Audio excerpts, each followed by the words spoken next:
we're going to show you how to install the key ignition or any fingerprint lock, or even the immobilizer. Right, so you got to take your motherboard, right, your controller board out from the heatsink casing. You got to remove this 4 screws underneath, and you got to remove the 4 screws here. Right, so once that you take it out, what you'll see, right, is a bunch of thin red wires. Okay, thin red wires, and then this black wire, right?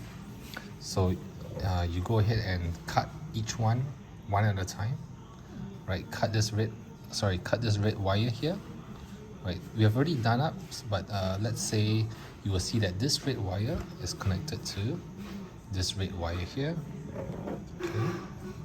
And you want to separate them with the green wire from the key ignition. So the green wire, key ignition has 3 wires. Green wire connects to one side that's connected directly to the motherboard, and on the other side it connects to the red wire of the key ignition right here. So this red wire will connect to the other side of the red wire, okay? And the black is very standard.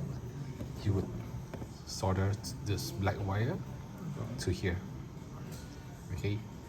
You see this big capacitors just above the big capacitors, and then you push the 3 wires out of this cable gland onto here, and then you can connect it to your key ignition. That's it, right? So you just got to make sure that you cut this red wire. One side of the red wire that's closest to the motherboard has the connects the green line. Actually, it doesn't matter. You can switch it the other way and it doesn't matter. Right, green line, and one side, the other side of the red wire connects to the red line. Okay, and the black to the common ground over here. That's it.